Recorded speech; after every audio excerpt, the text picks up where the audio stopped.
उत्तराखंड के जंगलों से शुरू हुई आग अब रिहायशी इलाकों तक पहुंचकर अपना विकराल रूप दिखा रही है। अग्नि प्रलय से हर कोई त्राहिमाम त्राहिमाम कर रहा है।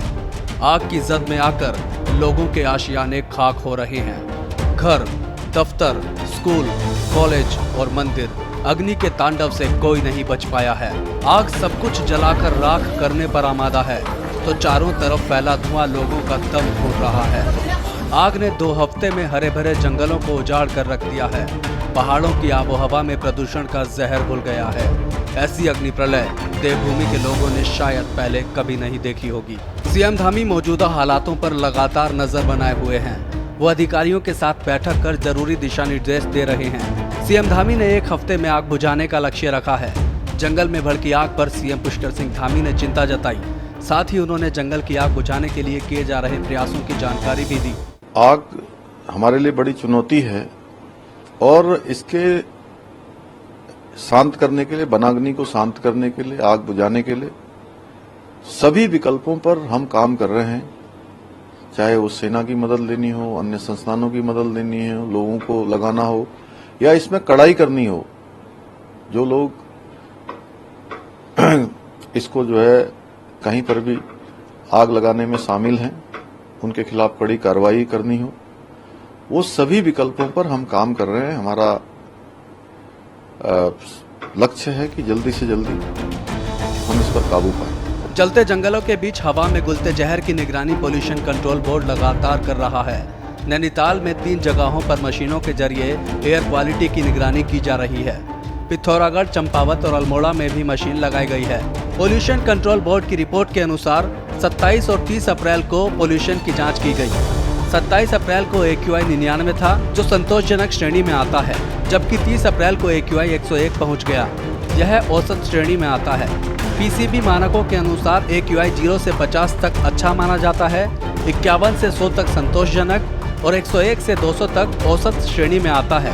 201 से 300 तक खराब और 301 से 400 बहुत खराब और 401 से 500 तक गंभीर श्रेणी में आता है। इन आंकड़ों को देखकर कहा जा सकता है कि उत्तराखंड की फिजाओं में तेजी से प्रदूषण का जहर घुल रहा है। 27 तारीख को नैनीताल के 3 जगहों पे, एक नैना गांव के पास में, एक हनुमानगढ़ी पे और एक नैनीताल शहर में नगर पालिका में, वहाँ पे हमने इसकी एयर क्वालिटी मॉनिटरिंग कराई थी। इसमें हमने PM10 हो गया, सल्फर डाइऑक्साइड हो गया, नाइट्रोजन के ऑक्साइड्स हो गए, इसका हमने रजिस्ट्रेशन करवाया था। जो अब नैनीताल में जो लगी थी, हमने जो 27 तारीख को जो किया था, तो उसमें जो नगर पालिका का जो नैनीताल में नगर पालिका में जो मशीन हमारी चल रही थी, तो उसमें जो AQI था वो 99 था और 30 तारीख को जो हमने जो है मॉनिटरिंग करी थी उसकी, जो उसका AQI था वो 101। पौड़ी के जंगलों में आग बेकाबू हुई तो जिला अधिकारी ने सेना से मदद मांगी, जिसके बाद एयरफोर्स का MI-17 हेलीकॉप्टर राहत लेकर श्रीनगर पहुंच गया।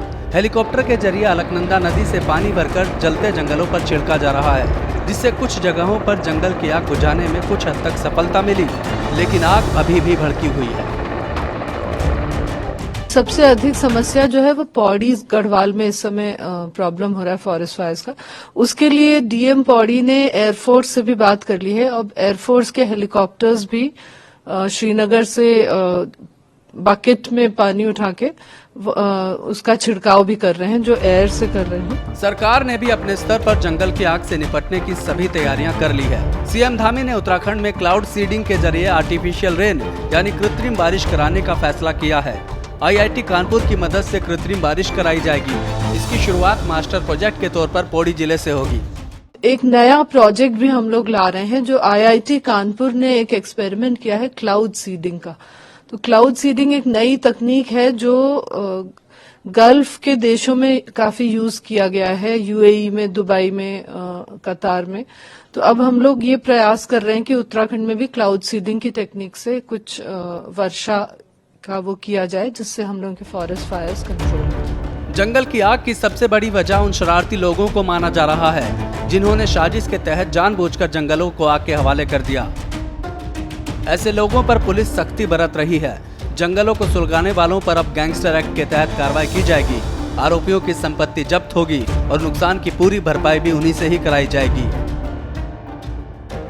पुलिस विभाग ने भी एक एसओपी बनाया है और जो लोग बार बार जंगल में आग लगाते हैं उनको गैंगस्टर एक्ट में भी निरुद्ध किया जाएगा, क्योंकि जो भी जंगल में आग लगा रहे हैं ये बहुत बड़ा एक नुकसान कर रहे हैं पूरे प्रदेश का, देश का और पूरे पर्यावरण को बहुत इससे नुकसान हो रहा है। गैंगस्टर एक्ट में जो ऐसे लोग हैं जो बार बार आग लगाते हैं उनको निरुद्ध करने के बाद उनकी जो प्रॉपर्टी होगी उनकी प्रॉपर्टी को अटैच किया जाएगा, फिर उसको ऑक्शन करके जो भी प्रॉपर्टी से पैसा मिलेगा वो सरकार के उसमें आ जाएगा। चमोली जिले के केदारनाथ वन्यजीव प्रभाग में भी आग का तांडव देखने को मिला। यहाँ लोभा रेंज के जंगल वनाग्नि की चपेट में आ गए, जिसकी सूचना मिलते ही वन विभाग के कर्मचारी मौके पर पहुंचे और कड़ी मशक्कत के बाद किसी तरह आग पर काबू पाया। वनाग्नि दुर्घटना की सूचना मिलते ही देवप्रिय अनुभाग का पूरा स्टाफ मौके के लिए रवाना हो गया था। स्टाफ द्वारा लगातार मेहनत करने के बाद आज लगभग 1 बजे के आसपास इस दुर्घटना को, वनाग्नि की दुर्घटना को जैसे जैसे विभाग के कर्मचारियों द्वारा नियंत्रित किया गया। कर्णप्रयाग में वन विभाग ने जंगल के गुनाहगारों पर शिकंजा कसा। केदारनाथ वन्यजीव प्रभाग के धनपुर रेंज में 4 लोगों को जंगल जलाने के आरोप में रंगे हाथों गिरफ्तार किया गया। चारों के खिलाफ वन अधिनियम के तहत मामला दर्ज कर लिया गया है। 5 मई की घटना है। रात के 9 बजे वन क्षेत्राधिकारी धनपुर द्वारा अवगत कराया गया कि कमेड़ा के पास कुछ लोग जंगलों में आग लगा रहे हैं करके, और वो वहाँ से भाग करके आगे निकल गए हैं। इसके बाद कर्णप्रयाग पुलिस चौकी में ग्रामीणों द्वारा तहरीर दी गई कि कुछ लोग आगे हैं और उनके पास कुछ बोलेरो गाड़ी में आ रहे हैं, तो कर्णप्रयाग चौकी में उन लोगों को पकड़ा गया। उसके बाद हम कर्णप्रयाग थाने में गए, उनको पकड़ा और उनको सुसंगत जो वन अधिनियम की धाराएं उनके खिलाफ दर्ज करके उनको लेकर आ गए। देवभूमि के जंगलों में ऐसी आग पहले कभी नहीं भड़की थी। इस फायर सीजन में अब तक प्रदेश के करीब 1145 हेक्टेयर जंगल जल चुके हैं, जिससे वन संपदा, पर्यावरण और वन्य जीवों को भारी नुकसान पहुंचा है।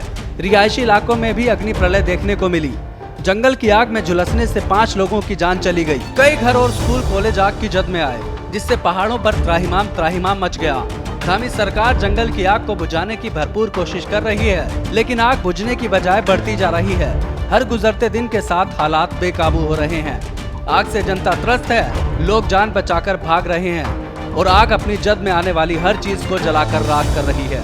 मौसम विभाग बारिश के अनुमान तो जता रहा है, लेकिन मौसम की बेरुखी ने देवभूमि को नाउम्मीद कर दिया है। ऐसे में कृत्रिम बारिश कराकर जंगल की आग बुझाने का प्रयास किया जा रहा है। ये तरीका कितना कारगर साबित होगा, कहना मुश्किल है।